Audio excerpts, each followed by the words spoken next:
We're right at a little after 12. I'm Dale Caldwell, a professor and executive director of the Rothman Institute of Innovation and Entrepreneurship. We have some more wonderful guests, Nicole Tracy and Ursula H from Laddy, Clark, and Ryan, attorneys at law. As always, I'm going to kick it off with a discussion of who the Rothman Institute is and some of our programs. And then we're going to go through some slides, but we really want, as we always say, as many questions as possible. Our hope is that this will be an informative session. Human resource issues are more important than ever, given the pandemic and what's gone on this last year. But who is the Fairleigh Dickinson University Rothman Institute of Innovation and Entrepreneurship? Our mission is to support, promote, and research entrepreneurship with a special focus on family and veteran businesses.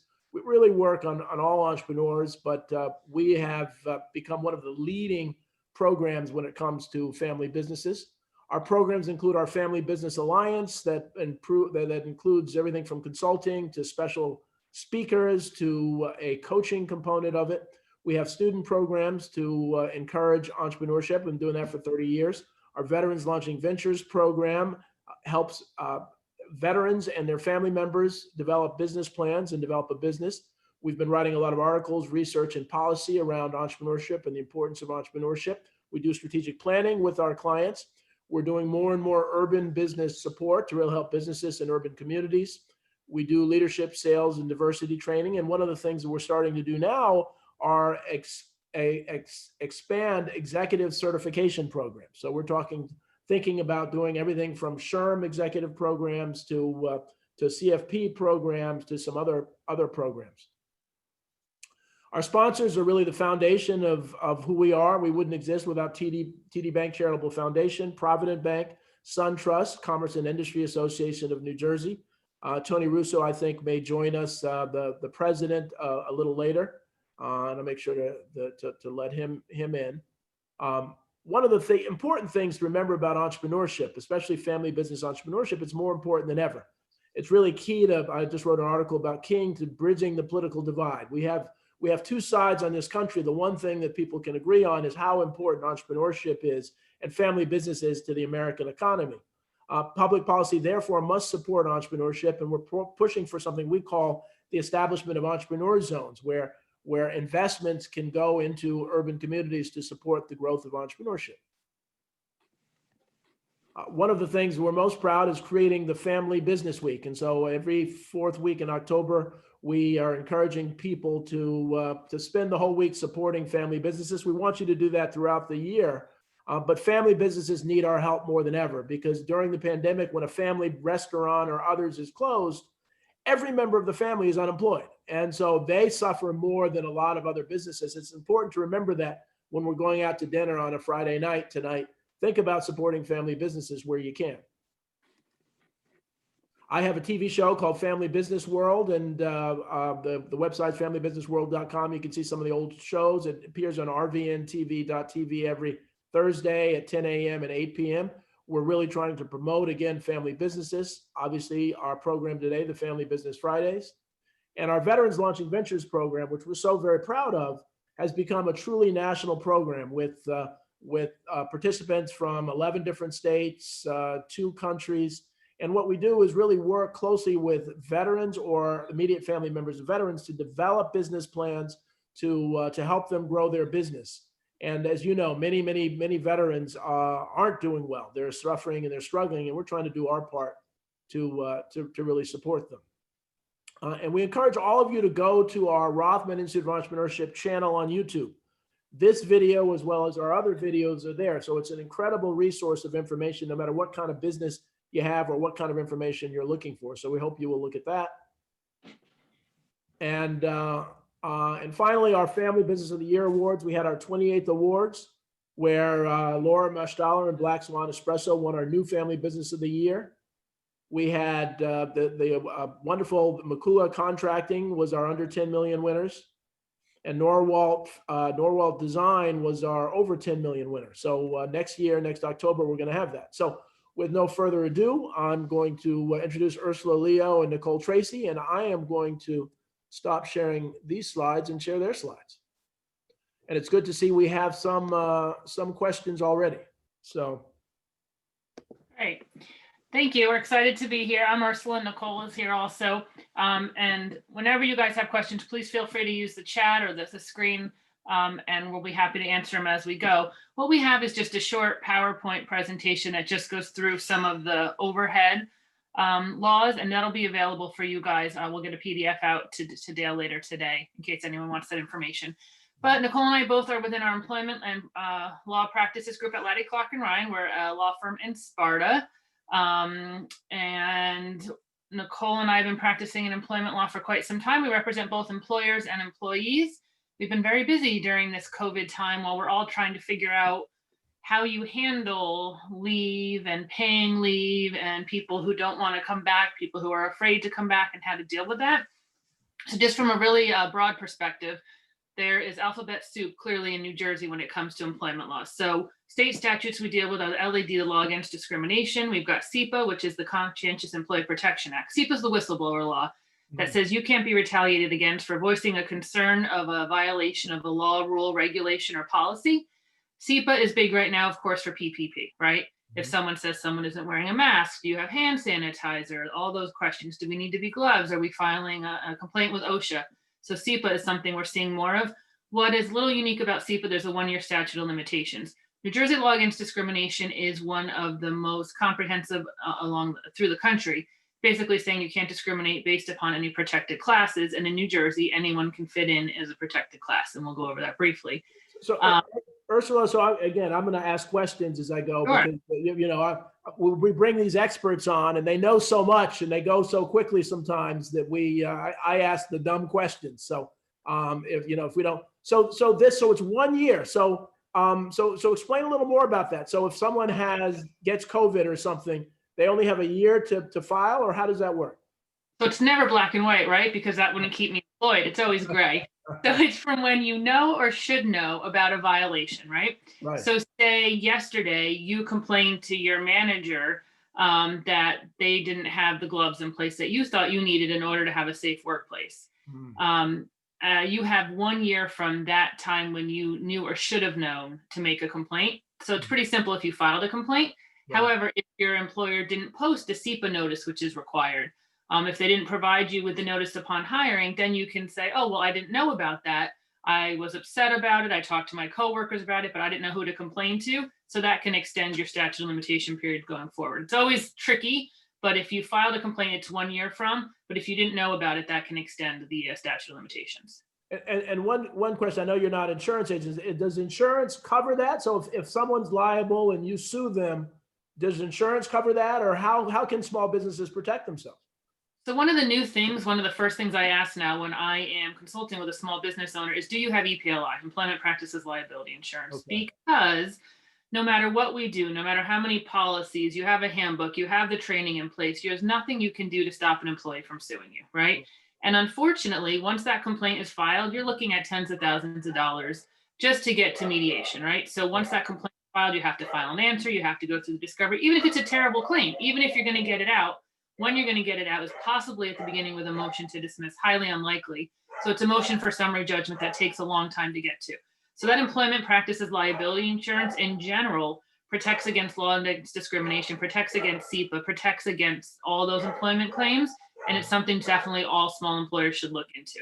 Okay, so say the name of the insurance again. What is it? Employee? EPLI, Employment Practices Liability Insurance. And that's something to check with your broker for.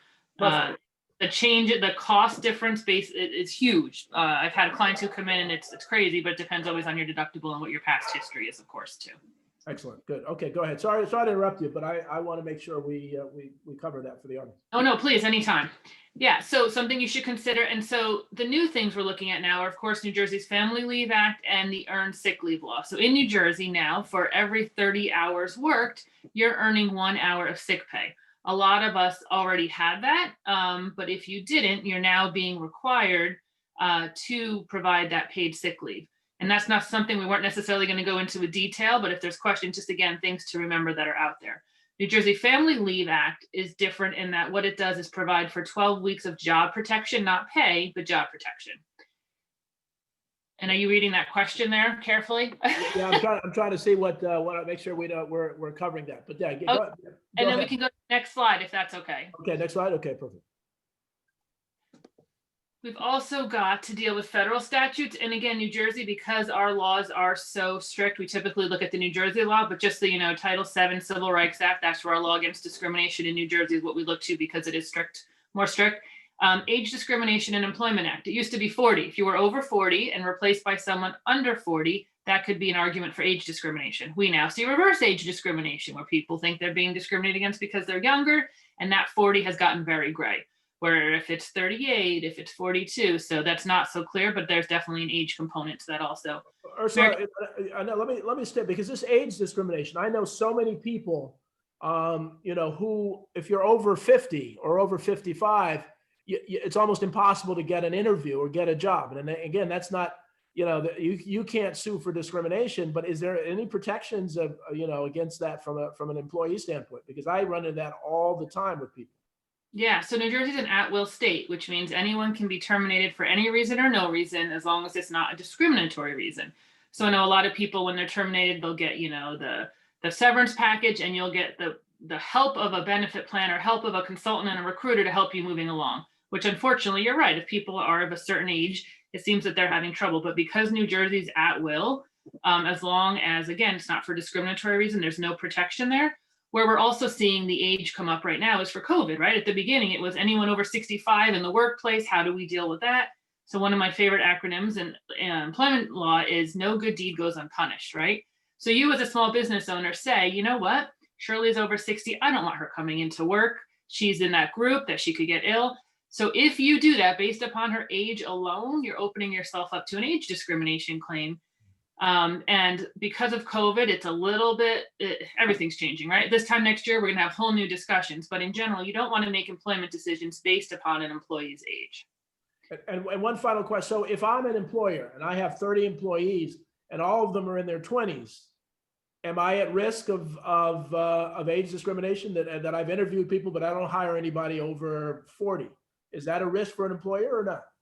Sure. So I think when someone could get a hold of that information, they could try to argue, right, that, yeah, look at all these people that applied. They'd have to get the information and show, as long as there was older people who did apply for the position and they weren't provided. And what are the chances statistically, right, that only within that age group?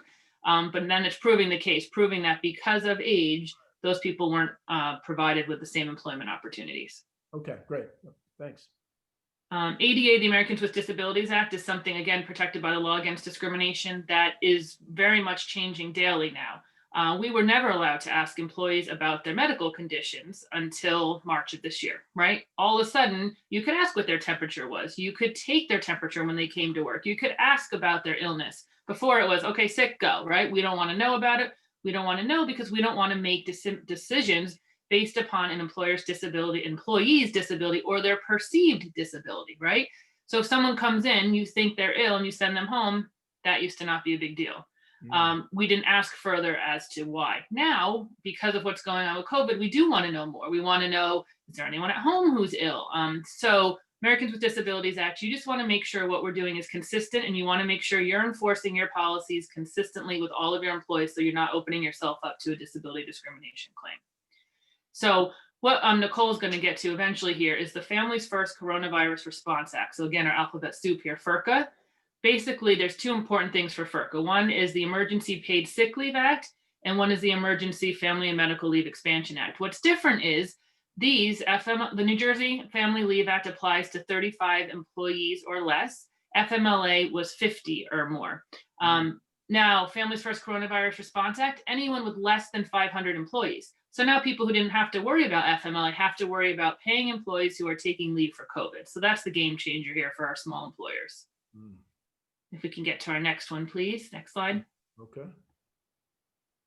So law against discrimination, again, why it matters is it applies to all aspects of your employment-employee relationship. So when you're hiring people, when you're interviewing, when you're promoting, when you're discharging, even as simple as where you're placing an employee, because now people can charge discrimination based upon the fact that they're by a window, they're on the third floor, whatever it is. So you want to make sure you understand that. You want not discriminating against employees based upon anything that could be protected by the law against discrimination. And next, please. Yeah, okay, so what is the legal definition of discrimination for those? So discrimination is treating someone differently based upon a protected category. And if you slip to the next slide real quickly, Yep. when we talk about treating them differently, that's that previous slide, right? You're treating them differently in their hiring, in their whatever, anything related to their employment, based upon any one of this protected categories. Now we call it an adverse employment action, right? If someone suffers an adverse employment action due to being one of these protected categories, that's what we classify as discrimination, a legal discrimination under these protected categories. So remember I said earlier, everyone's covered in New Jersey, everyone's a certain race, everyone's a certain sex, everyone's a certain age, right? So in New Jersey, your race can be a protected category, your creed, your color, your national origin, pregnancy, familial status, marital status, so much that if you're treated differently by your company because you've had a divorce, that might be an issue. Breastfeeding is new within the last couple of years. And then the big ones here, again, during COVID age, is the disability or perceived disability. Genetic information, that we used to not worry about. But now when you bring new employees on board, and if they file out insurance information, if they fill out, sorry, and they're telling you they have a family history of cancer, you want to make sure you're not making any employment decisions based upon that, because now you're looking at genetic information. Again, the realm of what's protected in New Jersey is huge. The take home from that is make sure if you're making employment decisions, document them. It's not because of their genetic information. It's the fact that they were a terrible performer. It's the fact that they were late to work 25 times. Whatever it is, make sure you're documenting that so that your employees can't argue it was one of these protected categories that led to their termination or discipline at work. Next slide. All right. Yes, please. So next, so this is a great scenario that's put up by the New Jersey Department of Labor, which is a little small, I apologize. But you can, if you just Google New Jersey government labor, you'll see on the bottom left there. What it does is shows you if you have an employee who comes to work, if they're sick, under what scenario, what type of leave is provided. And these are the things that are very difficult for you guys all today's, with all the different changes going on. The first one there is FMLA. So FMLA. Second is if an employee gets paid sick leave, then it's earned sick leave, then unemployment, and then family leave insurance. So when your employee comes to you and say they can't come to work because they are afraid of going to work for COVID, because someone at home has COVID, this is a great chart to look to figure what leave is available to them. One thing you want to be careful of is when your employees are asking you what leave is available, when it's unemployment or when it's any of the programs provided for by the state, be clear that that's for the state to decide, not you. You'll fill out the required paperwork, but it's up for the state to decide if you're going to be granted unemployment or not. Okay. The Ursula, just there's an Ellen McSpadden said, I'll be hiring for the first time soon and intend to pay therapists on a fee-for-service basis. Do I just figure out the equivalent hourly rate and use that for earned sick leave? Basically, yeah. So you're going to want to go to the Jersey Department of Labor again website that'll have for you the details about what's required. But for your paid sick leave, it's going to be, was it paid sick leave? I'm sorry. Yeah, paid sick leave. Yeah. So for every 30 hours, they're going to get one. You're going to go ahead and have a look back period. And if they're new, you're going to just average what their salary is going to be. And what's important is it's a max of 40 hours a year. And you as an employer can decide, do you want to pay that at the end of the year or do you want to carry it over? Okay. If you pay it, everyone's going to take it, because the only reason you would carry it over as an employee is if you want to take that vacation in January, because you can never use more than 40 hours a year. Right. So again, it's just the carryover. If you have a December year, in January, you'd have those hours available that you ordinarily wouldn't. But if you're going to pay it out, your employees are going to be entitled to some additional pay there. So yeah, what you want to do is look at their pay and average out to figure out what they're due. And if Nicole, before you get speaking, if you could put in there your email address, and contact information. So if anybody wants to call you, they have follow-up questions, I want to make sure they can call the law firm. So that would be helpful. In the chat box? Yeah, in the chat box, if you could, that'd be wonderful. Next slide. Sure. I'll put it, Nicole, if you want to. I know you want to do this part. Oh, sure. Okay. Okay, good. Perfect. So COVID-19 has presented some major challenges for employers and for small businesses, because the leave laws that were created by the Families First Coronavirus Response Act, which I'll call FERCA, apply to all employers with 500 or fewer employees. So it used to be that if you're an employer, but you don't have 50 or more employees, FMLA didn't apply to you. And if you are an employer and you don't have 30 or more employees, the NJFLA, which Ursula discussed, does not apply to you. And that remains the case for unpaid leave, but FERCA created 2 new leave laws that apply to all employers with 500 or fewer employees. And the first is the Emergency Paid Sick Leave Act, which I'll talk more about. And the second is the Expanded Family and Medical Leave Act. So if you're that employer that has fewer than 50 employees, this applies to you, the Expanded Family and Medical Leave Act, and it's paid leave. These are both types of paid leave programs. You also want to make sure you're familiar with the FMLA and the NJFLA, which Ursula went through, and then the New Jersey Earned Sick Leave Law. But we can move on to the next slide, and I'll get into more details about. Yeah, just in general, the small businesses are struggling. Why would they put this burden on that? I know you can't answer that, but I don't know if you have any insight into. It seems like of all the times they wouldn't do that. That's what a lot of small employers are saying. It's a very burdensome requirement, and in many cases, in the event that employers are required to provide this type of leave and they don't have a large number of employees, it can be crippling. And there is a small business exception, which I'll talk about, but it's very hard to apply and it needs to be sparsely used. So I'll go through that. I'm just going to step everybody through the Emergency Family and Medical Leave Expansion Act, which I'll call the EFMLEA, and then the Emergency Paid Sick Leave Act. So the EFMLEA is basically an expansion of FMLA. Now, as everybody knows, basic stuff, the FMLA provides 12 weeks of unpaid leave for an employee's serious health condition or for them to take care of a family member who is ill. The Emergency Family and Medical Leave Expansion Act is paid leave. It's 12 weeks total. 10 of the weeks are paid, and employees are paid 2/3 of their pay during 10 of the 12 weeks of leave under the EFMLEA. Under the Emergency Paid Sick Leave Act, employers are required to provide up to 80 hours of paid sick leave to full-time employees, or the equivalent of 2 weeks worth of hours to part-time employees for 6 qualifying reasons. If the employee meets one of 6 qualifying reasons, they qualify for leave under the EPSLA. If they qualify for leave under the first 3 reasons, they get full pay for the 2 weeks. And if it's for the remaining 3 reasons, which I'll go into, they get 2/3 pay.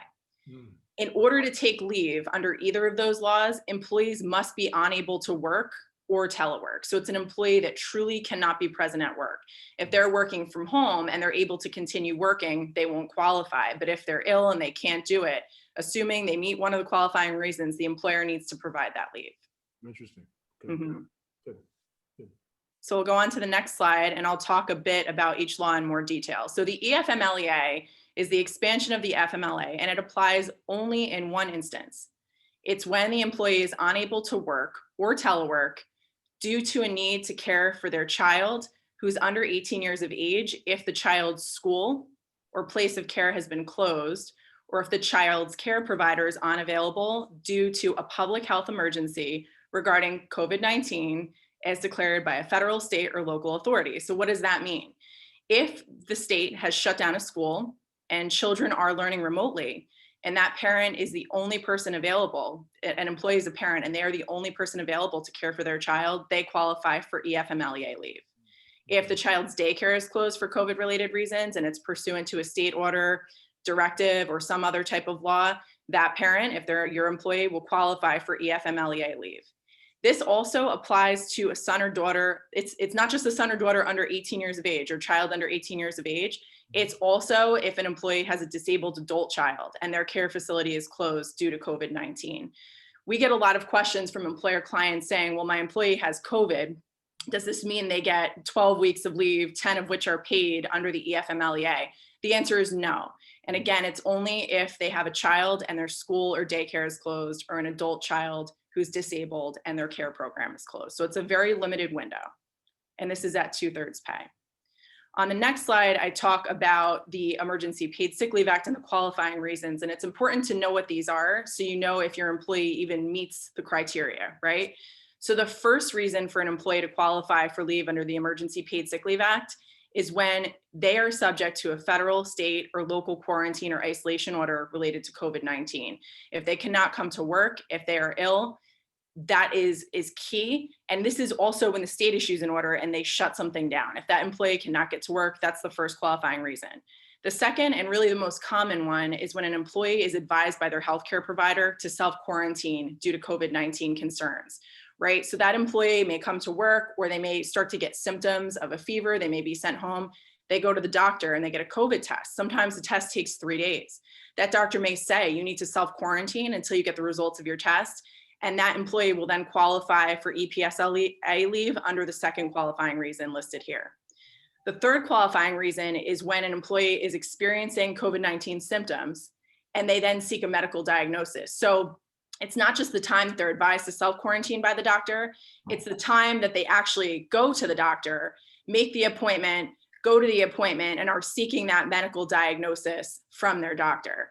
And these first, second, and third reasons, under the Emergency Paid Sick Leave Act, if an employee qualifies, they get their full salary for up to 2 weeks worth of work. So employees are considered full-time if they work 40 hours a week under the EPSLA or more.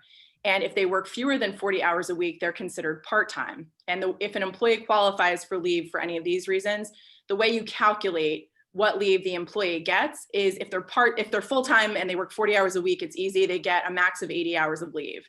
If they're part-time, you look at what they work per week, average it over 2 weeks, and give them that. So if they work 35 hours a week, they get 70 hours of paid leave under the EPSLA. So again, these are the first 3 qualifying reasons. And when we move to the next slide, I'll talk about the 4th, 5th, and 6th qualifying reasons, which I think we may have skipped a slide there. Was there one before that? No. Okay, well, we should have had a slide on there with the 4th, 5th, and 6th qualifying reasons are essentially when an employee's child's school or daycare is closed, or they're advised not to come to work because of a quarantine order. And you need to understand that if an employee, if their child's school or daycare is closed, they only don't qualify for the EFMLEA leave, which is the 12 weeks.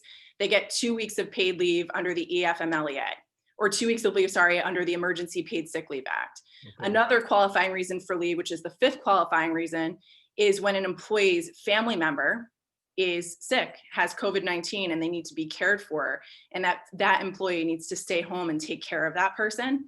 For those 2 reasons, the school or daycare being closed due to COVID-19 or taking care of a family member, that employee gets 2/3 pay for 2 weeks under the EPSLA.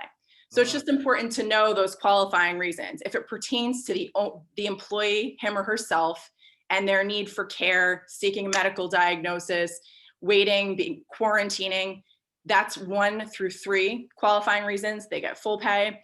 If it pertains to the school or daycare being closed, or to an employee caring for a sick family member who's quarantined or has COVID-19, that falls under the second 3 qualifying reasons. And for those reasons, they get 2/3 pay, just like under the EFMLEA. Wonderful. I'll go to the next slide. Yes. Hold on a sec. There you go. All right, so I just want to really just reiterate these different laws here, just so we have a refresher. So the FMLA is 12 weeks of unpaid leave for an employee when they need to take leave for their own serious health condition. NJFLA is only in New Jersey, and it's 12 weeks of unpaid leave to care for an employee to care for their family member with a serious health condition, and also to birth and bond with a child, but that's not really relevant to the COVID-19 discussion. And these apply, again, FMLA only to employers with 50 or more employees, NJFLA only to employers with 30 or more employees. But it's just important to keep in mind that with COVID-related concerns, if you're an employer and you have 500 or fewer employees, the EFMLEA and the EPSLA do apply to you. I want to note quickly before we move on to anything else, there are some exceptions, because you asked me, what do small businesses do? Mm-hmm. Do they have any way of, seeking recourse here, protecting themselves? Yes, there is a small business exception, and that applies to the Emergency Paid Sick Leave Act. And if a small business can show that granting an employee paid sick leave would essentially cripple their business, would make it so they couldn't even operate at minimal capacity and threaten the viability of their business, they can invoke the small business exception and deny that employee paid leave under the EPSLA. It's rarely legitimate. You really have to be able to show that it would harm your business. And I cannot emphasize enough here, if you are a small employer and denying that leave based on that small employer exception or small business exception, you have to document the basis for that. I would have financials. I would have in that employee's personnel file the basis for the denial of the leave. And as with anything you do in the employment context, when you're making a decision about one employee, make sure you apply the same reasoning and uniformly apply your policies to every single employee. So no one can say, wait a minute, they denied me EPSLA leave and they invoked this exception, but they gave it to somebody else. And we're both key players at the company. It's really important that you approach that uniformly and deal with it the same. The other exception that's in place is there's one, it's called the healthcare provider and emergency responder exception. And so for our public employer clients, municipalities, when someone is sick under the EPSLA or they need to care for someone, but they are, say, a firefighter, they are a police officer, they are someone who is vital to responding to emergencies for a public entity, that person can be denied paid EPSLA leave on that basis. And that's really important to keep in mind. The same leave can also be denied to healthcare providers. And the reason for that is the government is seeking to ensure that all healthcare providers are available, working, and there's no issues with short staffing there. And obviously you want to use your discretion here. If an employee has COVID-19, if they've been exposed to somebody with COVID-19 and they qualify for leave, of course you want to consider granting it because you want to keep your employees safe and you want to minimize any direct threat that your employees will have of contracting COVID-19. So it's important to keep that in mind, but it's also key to know that you have these options if you're an employer with under 50 employees and if you employ emergency responders and healthcare providers. So just keep that in mind. So Nicole, before we move on, let's use an example. I'm a restaurant. I'm a family-owned restaurant, and we're operating at 25% capacity. Any employee that gets leave is going to negatively impact the business. Is that sufficient, or even though you're not making a profit to begin with? So any activity like that is going to hurt the business. Is that sufficient, or you have to do even more than that? You have to do more than that. You have to show that it will jeopardize the viability of your business. You have to show that if that person for 2 weeks does not come to work, your restaurant could close down. It's a high threshold, and employers are being told to use it sparsely because this is something that's strict. It's being strictly enforced by the DOL. And at this point, it's interesting because there's no obligation to submit that proof and that documentation to the DOL, but we don't know where they'll go with this and how long they'll extend this for. So I would really say, to the extent that you can grant the leave for that employee and none of the exceptions are met, I would grant that leave. But if you can document it, and that employee is a key employee, it's your chef. It's your chef. You have another chef, right? And your restaurant is going to have to shut down for 2 weeks, and shutting down for 2 weeks will make the restaurant close. Yeah, you can deny that leave, but you have to be in a really desperate position to do that. Yeah. Okay. Sure. Great. Nicole, before you move on, there was just one question here about when someone asked if everyone in their company is working remotely, can there still be a claim related to COVID for PPE, the protective equipment? So maybe you just want to touch on that Executive Order 192 quickly. Sure. So the state, actually, Governor Murphy just issued Executive Order 192, and it actually mandates workplace coronavirus safety measures. And one of the mandates in the executive order is personal protective equipment, or PPE. And the executive order specifically says that employers must require all employees, customers, visitors, and other individuals entering the worksite, so anyone coming onto the premises, to wear cloth or disposable face masks while on the premises, and that has to be in accordance with the Centers for Disease Control, or the CDC guidelines. And that's the only exception is when the person on the worksite is under 2 years old, which is very rare, or when it's really impracticable for an individual to wear a face mask, right? So if they're eating or drinking, sitting in their cubicle and kind of sequestered away from everybody else, or where they can't perform their job while wearing a mask, which again is rare, there can be an exception. But that's when you're on the actual work site, right? So if your employer requires you to come to work, you have to wear a mask. They have to provide masks, right? But if you're working from home, those same requirements don't apply because you're not coming into the work environment. But employers do need to make sure they follow this executive order, which also requires certain social distancing protocols, sanitation measures, hand hygiene protocols, routine disinfection of highly touched areas, mandatory health screenings every day at the beginning of every shift of all employees, immediate removal of sick employees from the workplace, immediate notification of COVID-19 exposure, and then disinfection subsequent to that exposure. These are all outlined in their laws now. And the reason it's significant to know about this executive order is before it was guidance issued by the CDC. Now it's an executive order, and there's a complaint mechanism in place for employees when their employers do not adhere to these requirements. So when you're working from home, your employer doesn't have to give you a mask, right? But if you go to work and you wear a mask and your employer is not requiring other employees to do so, you can file a complaint with the State Department of Labor, and there are fines and penalties associated with that should there be a finding that there was non-compliance with this executive order. So I encourage everyone, we have an e-alert on our website about Executive Order 192. We can send the link out when we circulate the PDF of the PowerPoint, and it outlines those requirements. So I strongly urge you to read that and to read the executive order, because it really is being strictly enforced at this point. And there's no carve out for 10 or fewer employees or anything? No, this is for every single employer, every single workplace. And it doesn't just apply to main headquarters. It's a satellite office. If you have one person and they have to come to work, it doesn't matter. The same requirements apply. It's very strict. Wow. Yeah. Ursula, were you going to say something? I was just going to move on to the other questions before she moves on to the next one. There's another question about an employee who only works when work's available. So it sounds like a sporadic part-time employee. And they get sick with COVID when there's not a time when there's no work for them. So is there any potential exposure there? So I guess the question is, essentially you have someone who's very part-time, they get COVID, so they're out of work when they wouldn't have regularly scheduled work. What do we do in that circumstance? And in that, I think the issue is you'd have to document that they aren't available for work at that time. And then you can refer them to unemployment.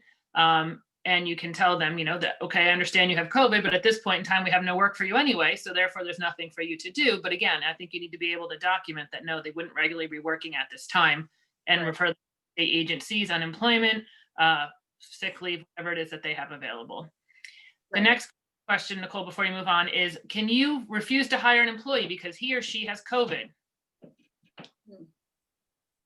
You can refuse to permit that employee on the work site until they have a negative test result and until they are cleared by their doctor, but you cannot refuse to hire an employee on the basis that they have COVID-19.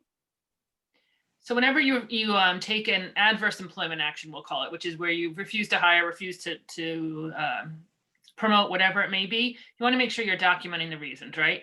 So if this is an employee who's come in and you're choosing not to hire them because they have COVID, that's probably not the answer. That would get you in trouble, right? But if you have 50 applicants and you've interviewed all 50 applicants, there might be 15 different reasons you're choosing the one applicant over this one, right?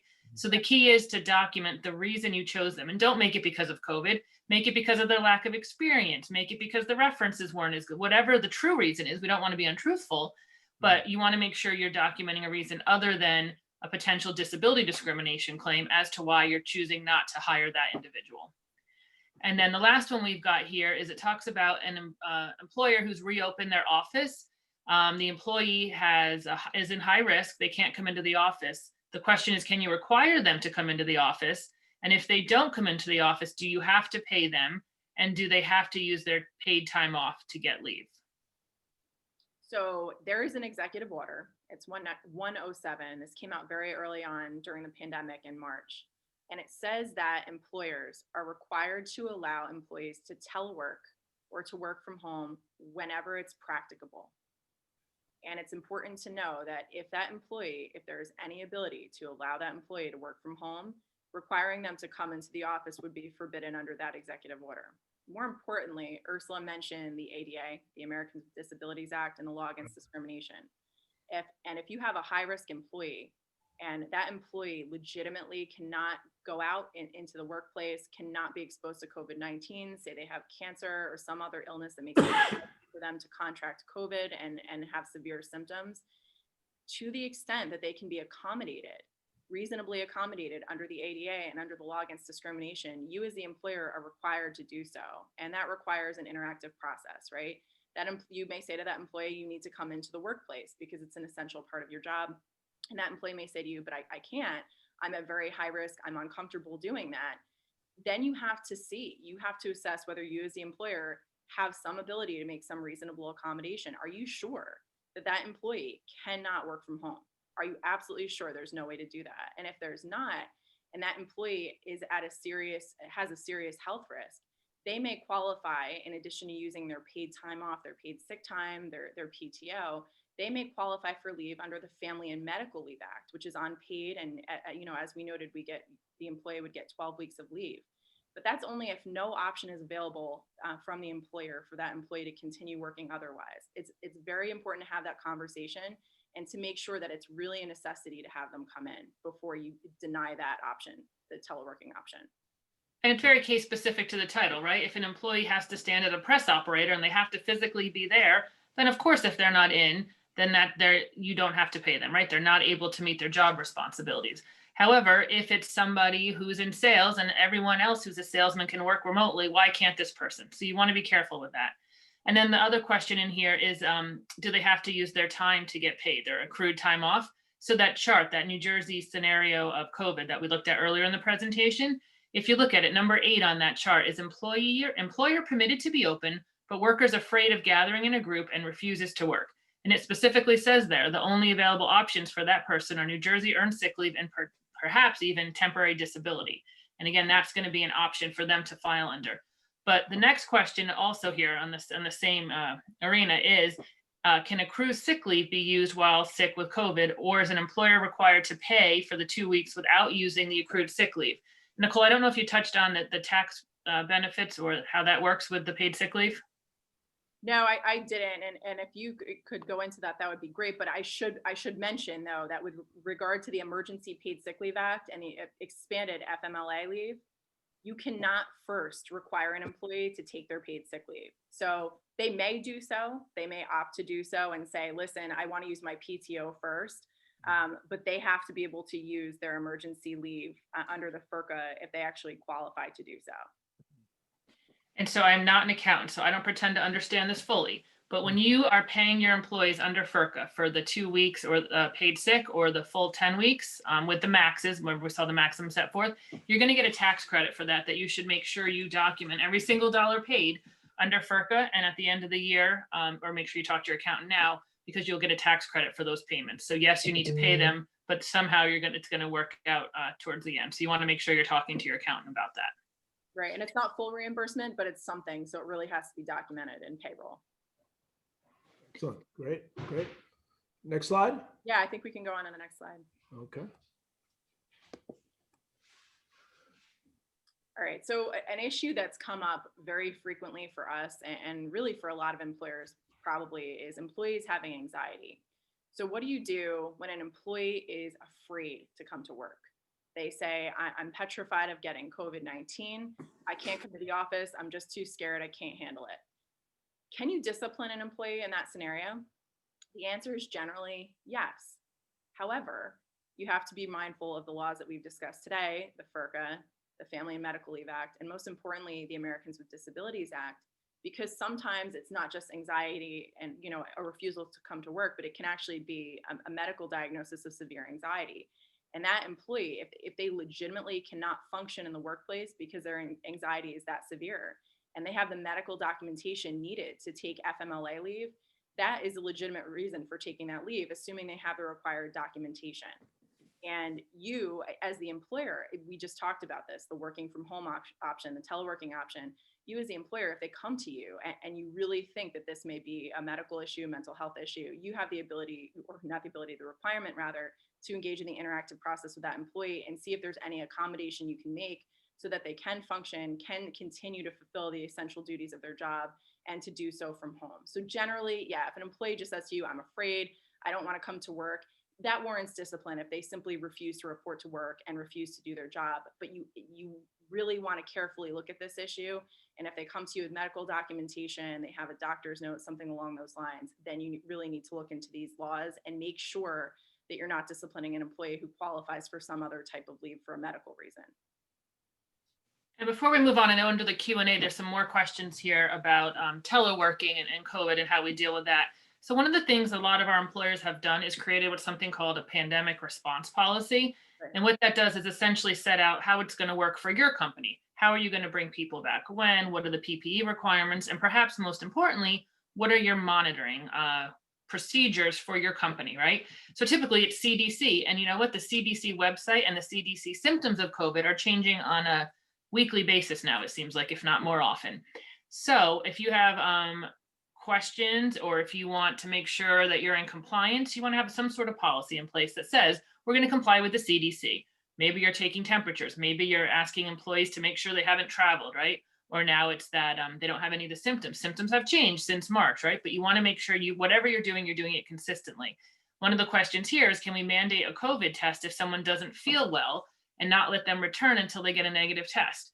So again, the lawyer answer, right, is it depends. If you have a policy that says anyone who displays symptoms of COVID must have a negative test before they return to the workplace, a year ago, I would have told you never, ever, ever. But given COVID and this public health emergency, as long as you have that policy and you are consistently applying it, you can probably do that. Have the policy, make sure you're providing the leave that's required under the law, and you can do that. The question is also, next one is, do you have to provide stipends for things like internet devices for employees who are teleworking? Again, in that pandemic response policy, you can have, pandemic response policy, you have within there what you need to provide. And there's nothing that says you have to provide internet. There's nothing that says you need to provide printers and paper. However, practically speaking, that is something that a lot of employers are providing in order to make their employees efficient. You have to decide what your teleworking is going to look like for now, which again is probably a new policy ideally, because then you have it written down to show that when Sue asked for a printer, we said no to her. So therefore, we also said no to Dave, right? To show you're consistently enforcing your policies and not treating anyone differently based upon any of those protected classes. Ursula, but before we go, who writes the policy? What's legally appropriate for me to, can I change the policy? I'm the CEO of the company. I'm 100% owner. Can I change it at a whim? You know what's awesome about employee handbooks and policies? They can be changed at any time for any reason without prior notice to your employees, right? And that's what we put at the beginning of all of our employee handbooks. And I understand that people can't spend thousands of dollars and it's crazy right now and things are moving. So just make it a piece of paper, provide it to your employees, stick it in a binder, make sure everyone knows about it. That'll suffice for now. Eventually, of course, you want to put it together in a nice binder and make sure everyone gets it. You want to make sure people sign off on it, but you have the ability to change your policies immediately and at any time. Again, don't do it because you've just had a race discrimination claim, so now you're implementing it, right? You want to be careful on how you do it, but absolutely, you can create a pandemic response policy. You know, it's something we do often. I'm sure you can go online and get something. At least use it so you can show that you've got something that you're consistently enforcing in your workplace. Yeah, we write those for our clients all the time. And one thing we tell them is, especially now, because everything's changing rapidly, is when they issue that pandemic response policy, it's often remote now. So it goes out via email and you need some response from the employee indicating that they've read it. And even better, as Ursula mentioned, you have a written acknowledgement form saying, I've read the pandemic response policy, I understand the terms of it, and have the employee date it. And you have the version at the bottom so that there's a clear documentation that they received it and understood it. And then when they come into work and they refuse to wear a mask, you clearly advise them that that was a requirement. And then you can move forward with the discipline even more cleanly because you put the employee on notice. Wonderful. And I know a lot of people are hesitant to do employee handbooks. So two things that are super important is, if you do it, make sure you put in there bold letters, underlined, highlighted at the beginning and at the end, that it's still an at-will relationship, right? Anytime you do a policy, you want to make sure you're clear in there that that doesn't in any way affect the fact that any employee can be terminated at any reason or for no reason at any time, just like that employee can leave at any time. You want to make sure that at-will status is always maintained. Right. That's good. Is this the last slide? No, I think we can move forward, but I think we have two more. Two more? Okay. Right. Another question we get often from employer clients is, can an employee be disciplined if they refuse necessary work travel because they're afraid of contracting COVID-19? And the answer to this is, generally speaking, yes. If travel is an essential part of that employee's job duty, and we always say, when you hire someone, have a job description and you indicate that travel is required in there, right? It's always important to list the functions of an employee's job in the job description. But if travel is required, if it's really necessary, and that employee refuses to do it, they can be disciplined. But in this situation, you want to ask yourself as the employer, is it really, really necessary right now? Is it really critical for an employee to hop on a plane and go to an in-person meeting in Florida? Or could they simply sit in the conference room in New Jersey or from their home and do something via Zoom? Can they have a virtual meeting? Do they really need to go somewhere?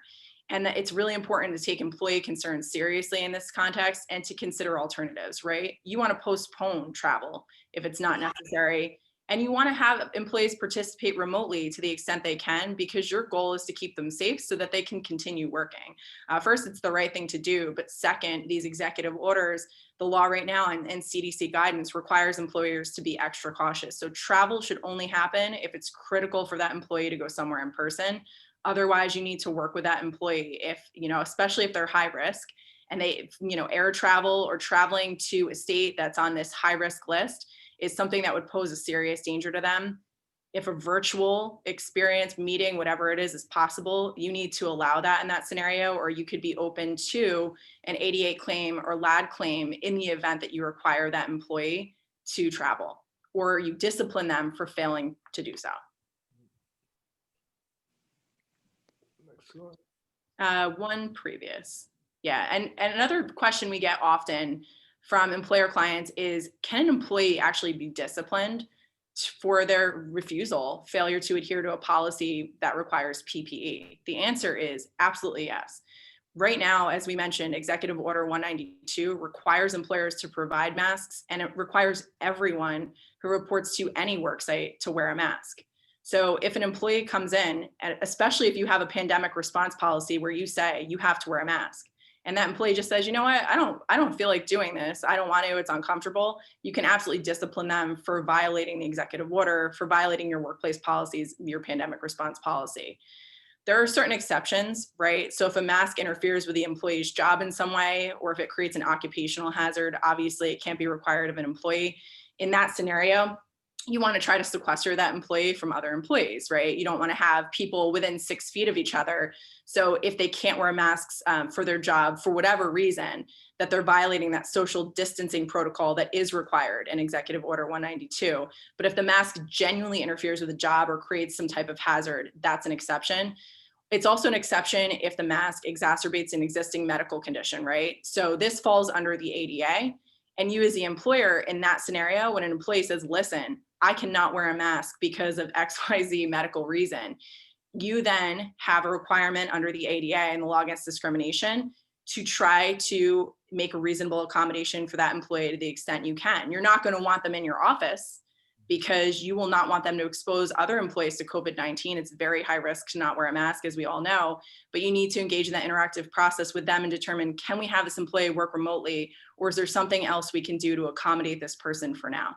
And that's the process that, that interactive process, anytime an employee has a concern related to their health and COVID-19, that's a process that you as the employer need to undertake. And it's really important, as Ursula's mentioned, and we always say this, document, right? If an employee comes to you and that such an accommodation is not possible, you need to have a basis for why you deny that accommodation. And one of the things that we see coming down the pike is, now that we have vaccines, mandating vaccines. Mandating that, and now what's the limitation on that? If I have a small business, can I mandate that everybody has to take the vaccine before they can come to work? This is a really unclear issue right now, and it's the subject of much discussion. My personal opinion at this point is absolutely not. You're requiring an employee to make a personal health decision that, it may be personal to them, may not be healthy for them for whatever reason. You can require them, however, to take the safety measures that are mandated in the executive order and in your pandemic response policy. So at this point, I wouldn't say everybody needs to get a COVID-19 vaccine, but right. Yes, you make them wear a mask, you make them social distance, everybody has to wash their hands, the workspace is clean. And we hope that everybody gets the COVID-19 vaccine, but mandating it could be problematic, and it could be discriminatory if someone is not able to take it for a health reason and then they're disciplined because of their failure to get the vaccine. So I would be really careful with that right now, unless there's some type of law mandating it, which has been discussed. It has not been passed yet. So I would say no right now, no mandate. And before we end, so we just have so this is your number at the bottom of the screen. I don't know if everybody can see it, 973-729-1880. That's and right. The website is lcrlaw.com. So if you have, this is really great information, and it's so complex.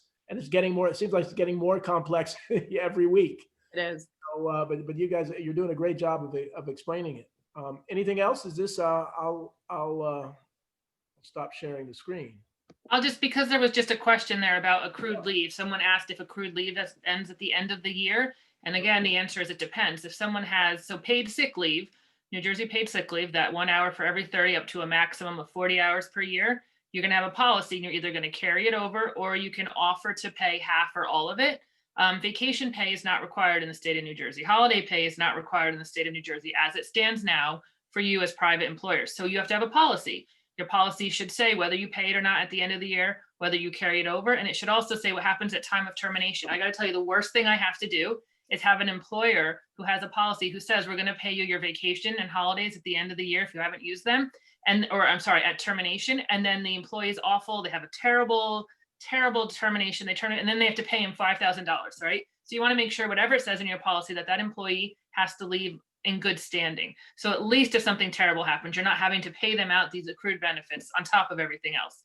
So again, policies, documentation even affects your accrual and how you're going to pay out time at the end of the year. Right. Any other questions? I think I hit them all. I tried to. About the chat and the Q&A? Yep, I think I got them. Yeah, I couldn't be. I want to go back to the one, and I think you answered this. And I'm spending so much on printing costs. And now I'm saving money by not going to the office. I work in Madison, live in New Brunswick, but and so there really is nothing that employees can do to get reimbursed for those costs unless it's in the manual, unless it's in your company's manual. Is that correct? Yeah, it's going to be case by case specific, right? But if you are working from home remotely and that's how you're doing it, you can ask your employer and explain that it's required. And if you don't have it, what are they going to do? And are you meeting the essential functions? So it's tough. That's why I think a lot of employers are going to have these telecommuting policies to make it clear moving forward. Wonderful. Well, I think we're at time. You covered a lot of information, and Nicole and Ursula, I want to thank you very much. Our Family Business Friday, and so we're taping this, and it will be on our YouTube channel, the Rothman Institute, and we gave their information. So please reach out to them. They're a great firm, and obviously very, very knowledgeable. And we will have you back hopefully, because 2021 is going to have a whole new set of rules. Good luck, everybody. Good luck. Thank you for having us. So take care, everybody. Have a great weekend. Bye bye. Thank you, everybody. See you next week. Bye. Thanks. Bye bye.